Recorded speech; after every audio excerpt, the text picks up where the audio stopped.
Hello there, everybody. I'm going to show you a solo playthrough of Amazing Jungle Run, kind of explaining the rules as I go.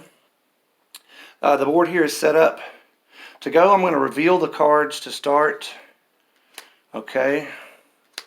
We've got some commons. These are referred to as the commons. The 2-pointer and 3-point shaman cards have been seeded into the bottom parts of these decks, the bottom half of these 4 decks. And when we're playing solo, the dummy player will always go first, and the dummy player starts with 1 peril card. And I'll explain why those are used later, but they are to keep me from winning the game or from getting the shaman. And so he starts off with a quicksand. And the difference for solo play is that when it's the dummy's turn, he always gets the ability of the Rhino Run, which allows him to go for commons and then a point card or power card. So I'll kind of explain it as we go.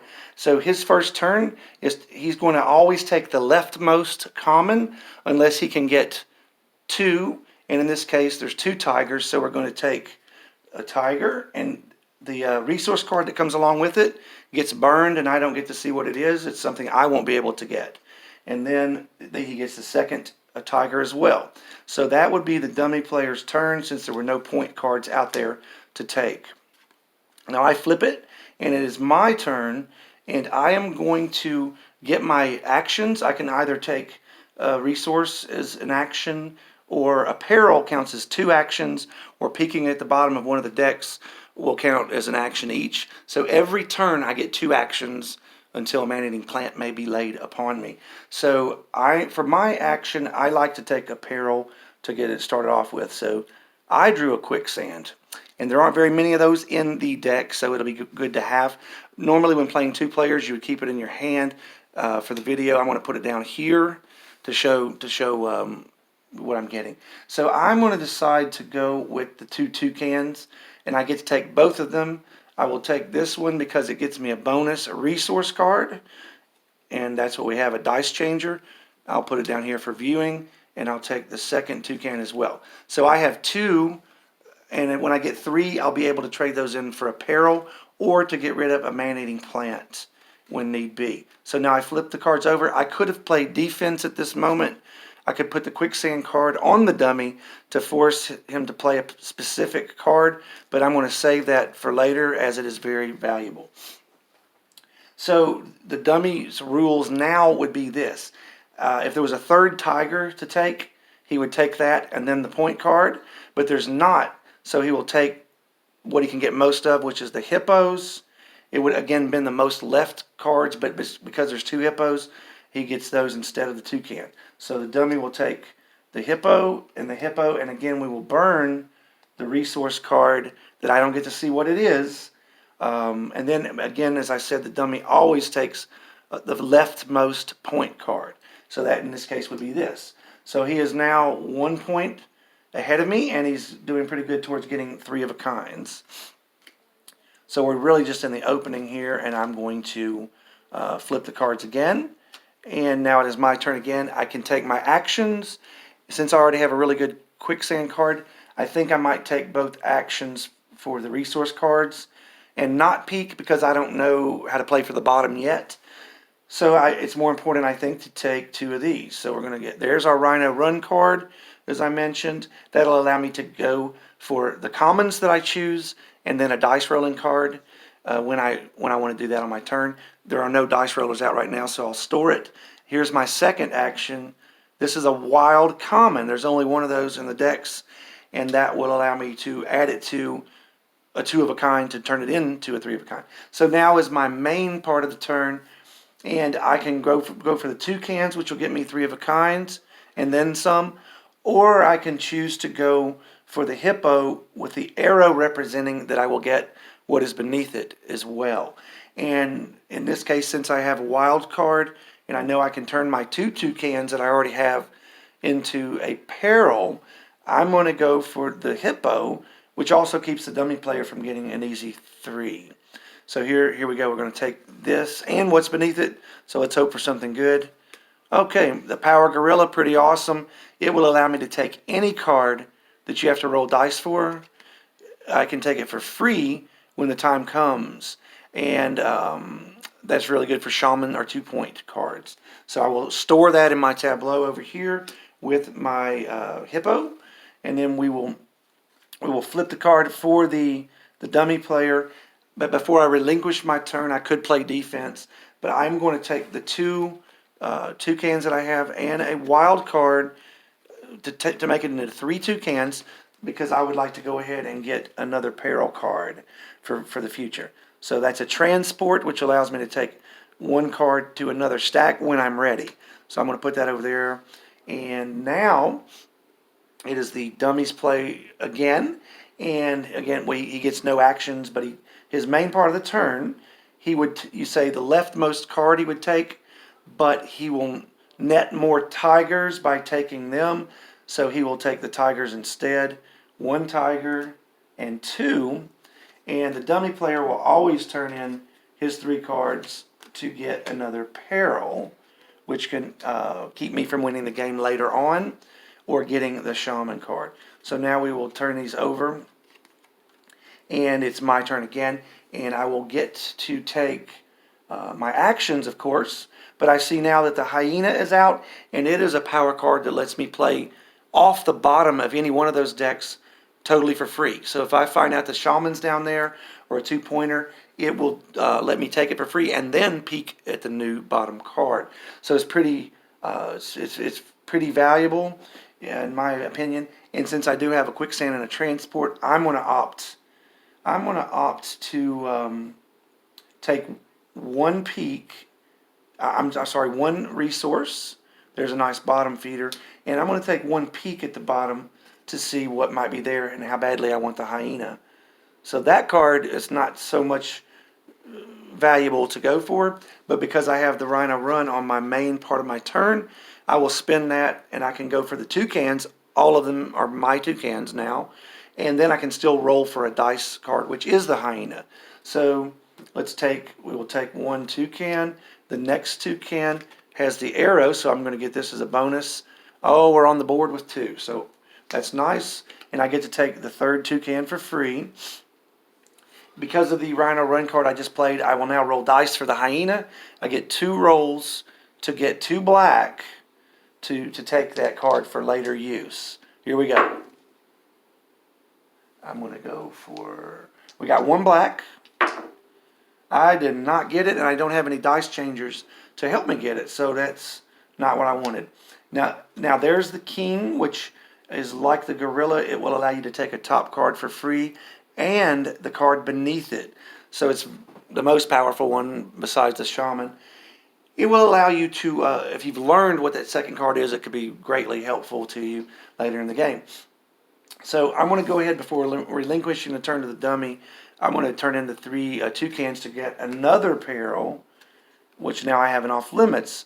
And I could right now use off limits to keep that off limits to him, or we'll go ahead and we'll use quicksand to make the dummy play a particular card, leaving the 2 power cards as a possible option for me. And I'm actually going to put this on the thicker deck, because if I made him play for this, it'll maybe reveal the higher point cards too soon for my liking. So I'm going to put it right here.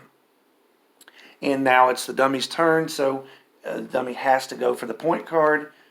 2 points for the dummy, 2 points for me. And now we flip it again. Oops. And then my turn again. So I certainly want that king, and I don't really have any help to get it here.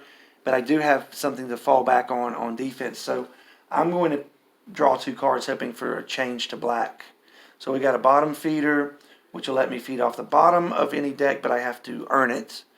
And another Rhino Run. So now comes second phase of my turn. I'm going to turn in the Rhino Run so that I can take a common, which is a bonus tiger that gets me a peril. There's a man-eating plant we'll put on the dummy. I'll explain what that does to the dummy in a moment. But because of the Rhino Run card, I can get this one, and I can still roll for the king. So I'm choosing to roll for the king.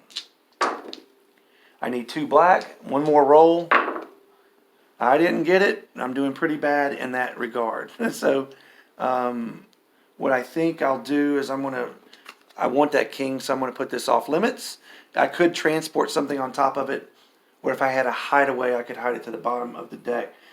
So now it is the dummy's turn again, and it will follow the rules of going for the common that's leftmost, and that would be the hippo, and then followed by the leftmost dice roller, as long as it's not, the twos will be chosen over a one, as would the shaman be chosen over a two by the dummy. So the dummy's going to pick up the one.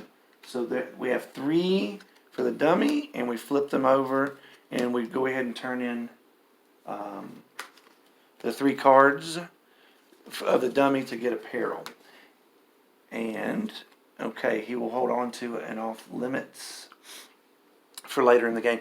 And I didn't explain, but the man-eating plant on the dummy will take away his ability to burn a resource card when he would have collected it. And 2 man-eating plants on the dummy will take away the Rhino Run ability. It would only go for points if they are there.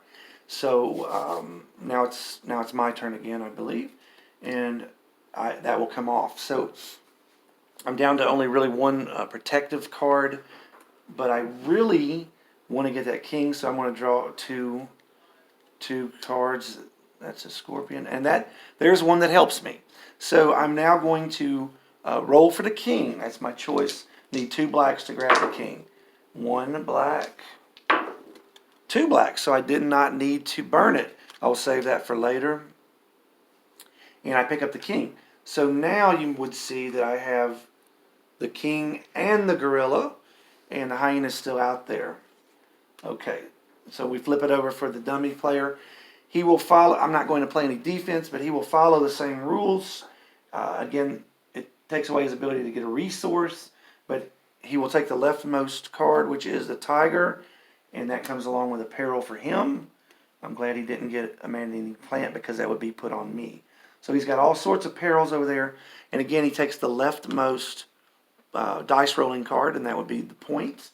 So the dummy is up to 4 points to my 2, and we now have an empty space, which would come in handy with an explore card. So we will flip it. All right, so now it's my turn. There's nothing to enact the dummy playing any perils on me, because the shaman's not showing and I'm not about to win.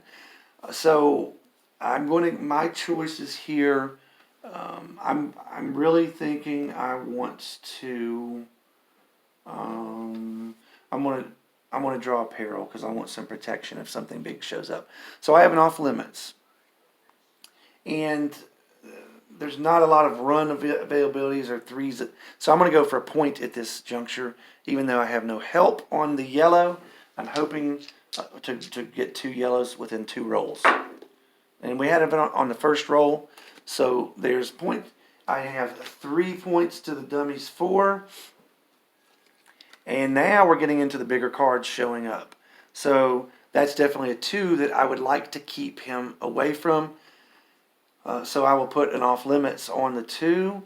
And again, the dummy following dummy rules.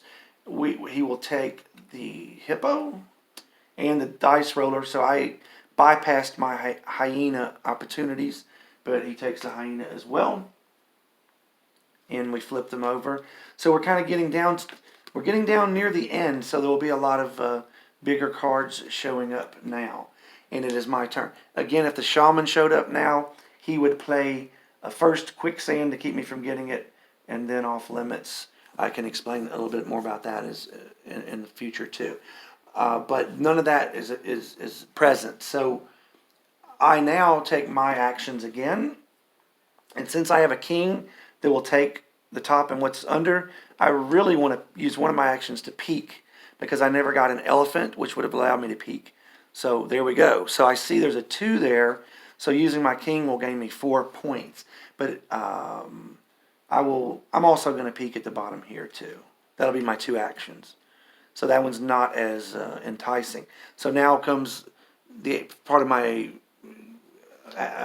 turn where I can play for the main cards. It'll be the king. It'll get me the top card without rolling and what's beneath it. So that's pretty awesome in this case, that I get the 2 and the 2. So I have 7 points now. and the dummy player will be going for a 2 because it's the leftmost, but it is the bigger of the 2 cards, so it definitely would be going for the 2. So I can transport in defense. I don't have a lot except the transport, so I'm going to transport the 1 on top of the 2, knowing that I don't believe there was anything big here. There we go. So that was a good play. So it's now the dummy's player play again. He will again always have that Rhino run ability unless he had 2 man-eating plants. So he'll take this, but again he will not get the resource because of the 1 man-eating plant. So he has the toucan, and he will get the 1, the leftmost point card. So we see that the dummy is up to 5 points, and I have 7. And so we're really down to the end. The shaman has not shown up yet. I'm not sure which card the shaman is, but the 2 will win it for me. And I do have a couple dice changers to help. But here is where it kicks in for the defense of what he has collected. So he would use first a quicksand card to make me play a particular card, but there are no other cards because we're down this far in the game, and he will use it off limits on me to prevent me from winning. So within this deck somewhere is a Not Today card that would allow me to negate that. There's only one of them, and my odds of getting it it does not look like are very promising. But so I'm believing that I'm going to take a peril on this turn. So I got another man-eating plant to play on the dummy player. So he would not get a run ability at this point, and it doesn't matter too much at this juncture. But I did not have anything else to keep him from getting the 2, so the dummy's play is now the 2. So he has 3, 4, 5, 6, 7. 7 to 7, and I think odds are kind of in my favor here. We flip it over in this particular game. The shaman now shows up, and again his defense would first be to play a quicksand, which is of no help, and then he would use off limits, but he does not have that. He would transport if he could, but he does not have the ability to do that either. And so in this case, because I held out with my gorilla, I don't even need to go through my actions. I'll simply take it, and that would be the game. I didn't need to take my actions. I didn't need to roll for it, but I would have had some help rolling, and I would have had a bottom feeder if I wanted to feed off the bottom of the deck. So that is a quick run through of a solo game.